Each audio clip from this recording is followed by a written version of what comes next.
नमस्कार दोस्तों, संदीप आगरमोर ट्यूटोरियल में आप सभी का स्वागत है। दोस्तों, इस वीडियो में मैं आपको बताऊंगा कि आप अपने पुराने इन्वर्टर बैटरी सिस्टम को सोलर सिस्टम में कैसे बदल सकते हैं। सबसे पहले हम अपने पुराने इन्वर्टर बैटरी सिस्टम को समझ लेते हैं। जैसा कि आप जानते हैं, इन्वर्टर से हम बैटरी को चार्ज करते हैं और जब पावर कट होता है तब यह इन्वर्टर हमारे घर के एसी लोड जैसे लाइट और फैन को चलाता है।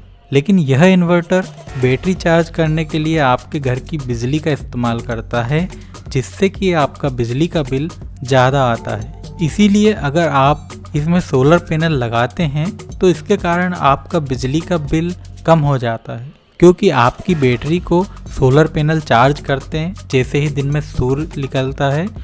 अब हम देखते हैं कि पुराने इन्वर्टर को सोलर इन्वर्टर में कैसे बदलते हैं। इसके लिए हमें ज़रूरत होगी सोलर मैनेजमेंट यूनिट की।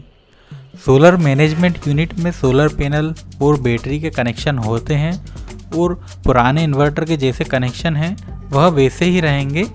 केवल आपको जो मेंस की सप्लाई आती है इन्वर्टर में, उस लीड को निकाल करके और उस लीड को आपको सोलर मैनेजमेंट यूनिट के सॉकेट में लगा देना है और सोलर मैनेजमेंट यूनिट की जो लीड रहेगी उसे मेंस में लगा देना है, जहाँ पर पहले इन्वर्टर की लीड लगी हुई थी।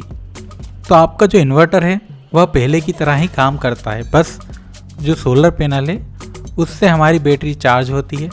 और अगर किसी कारण से जैसे बादल अगर निकलते हैं या सूर्य का प्रकाश कम पहुंचता है तो उस कंडीशन में जो सोलर मैनेजमेंट यूनिट है वह आपके इन्वर्टर को ग्रिड से कनेक्ट कर देता है और तब आपकी बैटरी जो है वह मेन सप्लाई से चार्ज होती है।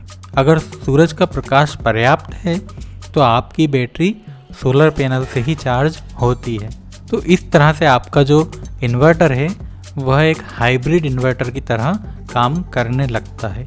अब आपके दिमाग में एक सवाल आ रहा होगा कि हमें कितने सोलर पैनल लगाना पड़ेगा। तो इसका सीधा सा रूल है कि जितने एच की बैटरी है उससे 2 गुने वाट के सोलर पैनल को आपको लगाना होगा। जैसे कि अगर आपके पास 100 एच की बैटरी है तो आपको 200 वाट के सोलर पैनल इसके साथ लगाना होगा। जनरली अगर हम इससे डबल लगाते हैं, मतलब जितने एच की बैटरी है उससे 2 गुना वाट के अगर सोलर पैनल को लगाते हैं तो दिन भर में आपकी बैटरी चार्ज हो जाती है। लेकिन अगर आप ऐसे लोकेशन पर रहते हैं जहाँ पर दिन में बादल ज़्यादा रहते हैं या सूरज का प्रकाश पर्याप्त नहीं पहुँचता है, तो उस जगह पर आप थोड़े ज़्यादा वाटेज के पैनल भी लगा सकते हैं ताकि आपकी जो बैटरी है वह फुल चार्ज हो सके। चलिए अब मैं आपको बताता हूँ कि इसे आपको कैसे ख़रीदना है और कौन सा सोलर मैनेजमेंट यूनिट आपको लेना चाहिए। इसके लिए हम सबसे पहले लूम सोलर की वेबसाइट को ओपन कर लेते हैं। इस वेबसाइट पर आपको सोलर से संबंधित सभी सामान मिल जाते हैं। यह लिंक मैं आपको इस वीडियो के डिस्क्रिप्शन में दे दूंगा, जहां से जाकर आप इस पर प्रोडक्ट्स को चेक कर सकते हैं। ये सोलर मैनेजमेंट यूनिट आप अमेजन से भी परचेज कर सकते हैं, उसकी लिंक भी मैं आपको डिस्क्रिप्शन में दे दूंगा। तो चलिए हम पहले वेबसाइट को ओपन कर लेते हैं। दोस्तों, लूम सोलर की बारे में मैं आपको बताना चाहूँगा कि यह एक ई-कॉमर्स प्लेटफॉर्म है।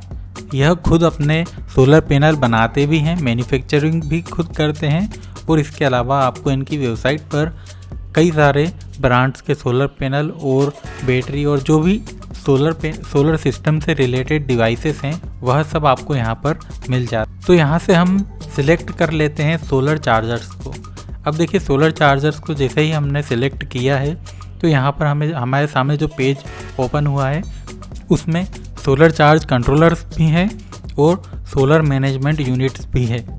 और कई जगह पर आप देखेंगे कई प्रोडक्ट्स ऐसे हैं जिनमें सोलर चार्ज कंट्रोलर और SMU दोनों लिखा हुआ है, लेकिन आपको ध्यान रखना है कि वहाँ पर सोलर मैनेजमेंट यूनिट लिखा हुआ होना ज़रूरी है, ठीक है। या आप उसके डिस्क्रिप्शन में जाएँ और उसमें अगर उसको डिस्क्रिप्शन में लिखा है कि आप अपने एग्जिस्टिंग इन्वर्टर को हाइब्रिड इन्वर्टर में या सोलर इन्वर्टर में बदल सकते हैं तो फिर आप उस चार्ज कंट्रोलर को परचेज़ कर सकते हैं। मैं एक एग्जांपल आपको इसमें वेबसाइट में ओपन करके बता देता हूं, जिससे कि आपको अच्छे से जानकारी मिल सके और आप अच्छे से समझ सकें कि आपको कौन सा सोलर मैनेजमेंट यूनिट परचेस करना है। दोस्तों सोलर मैनेजमेंट यूनिट में भी दो टाइप के सोलर मैनेजमेंट यूनिट्स आते हैं, एक PWM टेक्नोलॉजी के ऊपर आता है और एक MPPT टेक्नोलॉजी के ऊपर आता है।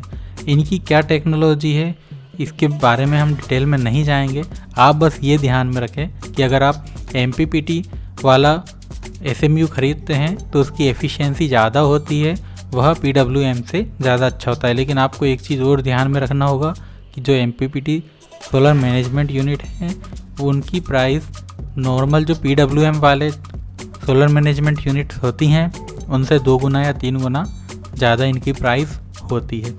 इसके अलावा SMU खरीदते समय आपको एक और चीज़ का ध्यान रखना है कि वह कितने वाट तक के सोलर पैनल को सपोर्ट करता है। दोस्तों अगर आप यह सोलर मैनेजमेंट यूनिट्स परचेस करना चाहते हैं तो इनकी लिंक्स मैं लूम सोलर वेबसाइट की और अमेजन की दोनों की लिंक आपको डिस्क्रिप्शन में दे दूंगा। अगर आपको यह वीडियो पसंद आया है तो इसे लाइक करें, अपने दोस्तों के साथ शेयर करें और अगर आपने अभी तक हमारे चैनल को सब्सक्राइब नहीं किया है तो हमारे चैनल को सब्सक्राइब करें और नए वीडियो की जानकारी के लिए बेल आइकन को प्रेस करना ना भूलें। Thanks for watching and don't forget to subscribe us.